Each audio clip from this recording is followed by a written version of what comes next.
اعوذ باللہ من الشیطان الرجیم بسم اللہ الرحمن الرحیم لن ینال اللہ لحومها ولا دماؤها ولكن ینالہ التقوی منکم كذلك سخرها لكم لتكبروا الله على ما هداكم وبشر المحسنين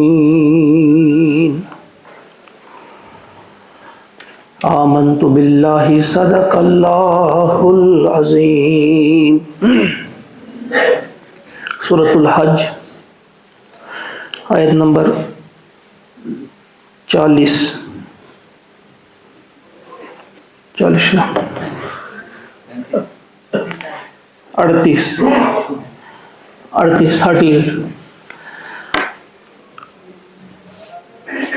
3 یا 4 آیات کا مطالعہ اس وقت کریں گے ہم انشاءاللہ۔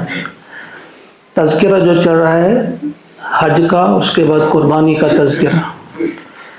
اب اس آیت میں اللہ کا ارشاد ہوتا ہے، قربانی کا حکم دینے کے بعد، اس کا طریقہ بتانے کے بعد، یا کون کھائے گا اس کا گوشت، کون کھا سکتا ہے کون نہیں، جو ہم پچھلی آیت میں پڑھ چکے۔ اب آج کا حکم ہے، یا آج کی جو بات ہے، اس آیت میں فرمایا جا رہا ہے کہ حقیقت کیا ہے۔ اللہ تعالیٰ کو کسی تمہارے اس گوشت یا خون کی ضرورت نہیں ہے۔ فرمایا لن ینال اللہ لحومها، اللہ تعالیٰ کو نہیں پہنچتا ان کا گوشت، ولا دماؤها، اور نہ ان کا خون، ولکن ینالہ التقوی منکم، اس تک تو تمہارا تقوی پہنچتا ہے۔ اس سے پہلے جو قربانیاں کرتے تھے مشرکین، وہ اس کا گوشت بتوں پر چڑھاتے تھے، اس کا خون انہیں ملتے تھے، دیواروں پہ لگاتے تھے، مختلف طریقوں سے ان کا عقیدہ یہ تھا کہ ان کے لیے یہ گوشت ہے، ان کے لیے یہ خون ہے۔ تو اس چیز کو ہٹا دیا گیا، ہمیں سمجھایا گیا، اہل ایمان کو سمجھایا گیا، اللہ تعالیٰ کو تمہارے گوشت کی ضرورت نہیں، تمہارے اس خون کی ضرورت نہیں، وہاں پہنچتا ہی نہیں۔ اگر وہاں کوئی چیز پہنچتی ہے تو تمہارا تقوی ہے، تمہارے دل کے اندر خدا خوفی کتنی ہے، خدا سے محبت کتنی ہے، اور اخلاص کے ساتھ، نیک نیتی کے ساتھ تم قربانی دے رہے ہو اللہ تعالیٰ کی، اللہ تعالیٰ کے لیے دے رہے ہو۔ فرمایا اس تک نہیں پہنچتا ان قربانی کے جانوروں کا نہ گوشت نہ خون، بلکہ تمہارا تقوی پہنچتا ہے وہاں پہ۔ کذالک سخرھا لکم، اسی طرح سے اس نے مسخر کیا ان کو تمہارے لیے، تمہارے تابع کر دیا، لتکبروا اللہ، تاکہ تم تکبیر بیان کر سکو اللہ کی، تاکہ تم کبریائی بیان کر سکو اللہ تعالیٰ کی، اس کی بڑائی کا اظہار کرو، بڑائی بیان کرو، علی ما ہداکم، اس ہدایت پر جو تمہیں دی ہے اللہ تعالیٰ نے۔ اسی لیے جو تکبیر یہاں کا پچھلی آیت میں ہم نے پڑھا، اس کا نام لو ان پر۔ اسی لیے جب قربانی کی جاتی ہے تو بسم اللہ اللہ اکبر اس وقت پڑھا جاتا ہے، اس پر اللہ کا نام لیا جاتا ہے، پھر اللہ اکبر کہا جاتا ہے، کیونکہ تکبیر بھی ضروری ہے۔ لِتُكَبِّرُوا اللَّهَ عَلَى مَا هَدَاكُمْ، بسم اللہ اللہ اکبر کہا جانا چاہیے۔ وَبَشِّرِ الْمُحْسِنِينَ، اور اے نبی صلی اللہ علیہ وسلم خوشخبری سناؤ محسنین کو، نیک کام کرنے والوں کو، اچھے کام کرنے والوں کو، ان کو خوشخبری سناؤ۔ ان اللہ یدافع عن الذین آمنوا، بے شک اللہ تعالیٰ مدافعت کرتا ہے ایمان والوں کی طرف سے۔ مدافعت، ایک کچھ مفسرین نے اس کا مطلب یہ لکھا ہے، وہ بھی اس میں آ جاتا ہے کہ بے شک اللہ تعالیٰ دفع کرے گا ایمان والوں کے دشمنوں کو، دونوں اس کی مفہوم ہے، ایمان والوں کی طرف سے لڑتا ہے اللہ تعالیٰ، مدافعت کرتا ہے، ان کا دفاع کرتا ہے، ان کی حفاظت کرتا ہے، اور دوسرا مطلب یہ ہے کہ ان کے دشمنوں کو دفع کرنے والا ہے اللہ تعالیٰ۔ ان اللہ لا يحب کل خوان کفور، بے شک اللہ تعالیٰ نہیں محبت کرتا، لا يحب کل خوان، کسی بھی خائن سے، کسی بھی دغا باز سے، دھوکے باز سے محبت نہیں کرتا، اور کفور، نہ کسی ناشکرے سے اللہ تعالیٰ محبت کرتا ہے. وہ یہاں پھر اشارہ ہے ان کی طرف کہ وہ کتنے ناشکرے تھے. قریش مکہ کتنا کچھ انہیں دیا گیا تھا لیکن انہوں نے ناشکری کی، انہوں نے اللہ کے نبی کو نہیں پہچانا. اب دوسری آیت میں اذن للذین، اذن اجازت دے دی گئی، للذین یقاتلون ان لوگوں کو جن سے جنگ کی جا رہی ہے، بأنہم ظلموا اس بنا پہ کہ وہ مظلوم ہیں، کہ ان پر ظلم کیا گیا ہے، لہذا انہیں اب اجازت دی گئی اس چیز کی کہ اب وہ بھی اپنا دفاع کرنے کا حق رکھتے ہیں، وہ یہاں سے بھی اب ان سے لڑ سکتے ہیں. لڑائی کی اجازت، جنگ کی اجازت دی گئی. یہ والی آپ سب جانتے ہیں کہ 13 سال مکہ میں رہے نبی اکرم صلی اللہ علیہ وسلم، ان کے پیارے ساتھی، کس قدر انہیں ستایا گیا، کس قدر وہ مظلوم بنائے گئے. خود حضور علیہ السلام کے ساتھ کیا نہ کیا انہوں نے. ابوبکر صدیق رضی اللہ تعالیٰ عنہ کو ان کے ساتھ کیسا سلوک کیا ہے، کتنی مار. ایک بار تو بہت ان نے تقریباً اپنی طرف سے اسے مار کر ہی چھوڑ دیا تھا وہاں. اور پھر آپ سب جانتے ہیں حضرت خباب کے ساتھ کیا ہوا، حضرت بلال کے ساتھ کیا ہوا، اور پھر آل یاسر وہ بھی آپ جانتے ہیں ان کے ساتھ کیا ہوا. سمیہ کو کس بے دردی کے ساتھ شہید کر دیا گیا، حضرت سمیہ رضی اللہ تعالیٰ عنہ. اور ان کو دیکھ کر حضور صرف اتنا کہا انہوں نے، صبر کرو اے آل یاسر، جنت تمہارا انتظار کر رہا ہے. یعنی اجازت نہیں ہے ہاتھ اٹھانے کی، اجازت ہی نہیں تھی. کہا بس صبر کرو، تمہیں اس کی صبر کے صلے میں آپ کو جنت ملے گی. کہا کہ بہت زیادہ ظلم ہوا ان لوگوں کو، اب ان کو اجازت دی جا رہی ہے کہ یہ بھی یہاں سے جنگ کر سکتے ہیں. نہ صرف یہ کہ ان کو مجبور کیا گھر چھوڑنے پر، جب وہ ہجرت کر کے چلے گئے حبش کی طرف، ایتھوپیا جسے آپ کہتے ہیں، جب وہاں ہجرت کر کے گئے وہاں بھی چین سے نہیں رہنا دیا. پیچھے سے لوگ بھیجے، خاص نمائندے بھیجے کہ ان کو یہاں سے نکالا جائے. اور پھر جن لوگوں نے ہجرت کی کس طرح سے ان کو بھی ستایا گیا. بہت سارے واقعات ہیں. یہ تو جس نے پڑھی ہوگی تاریخ مکہ کی، جس نے پڑھا ہوگا یہ مکی دور حضور علیہ السلام کا، اسے پورا منظر آنکھوں کے سامنے ہوگا.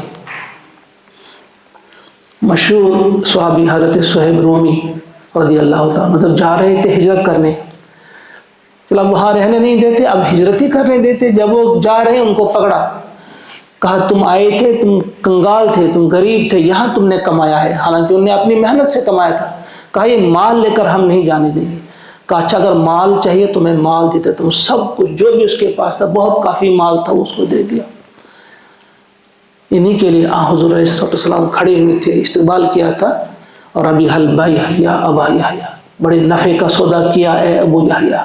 انہوں نے پہلی اطلاع ملی تھی اللہ کی طرف سے کہ تمہارا دوست آ رہا ہے، پوری زندگی بھر کی پونجی دے کر انہیں مال دے دیا، مگر آپ کے پاس وہ آ رہا ہے.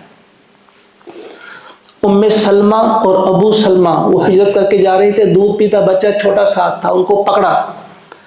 ام سلمہ کے خاندان والوں نے کہا کہ اگر تم کو جانا ہے جاؤ، ہم اپنی لڑکی کو تمہارے ساتھ مدینہ نہیں جانے دیتے. اب اس کے ساتھ چھوٹا بچہ بھی تھا. اب ابو سلمہ کے گھر والے گئے، انہوں نے کہا ہم تمہارے پاس اپنے بیٹے کو نہیں رہنے دیتے. اب یہ تین الگ الگ ہو گئے. ابو سلمہ کے پاس اس کا بیٹا رہا، دودھ پیتا بچہ.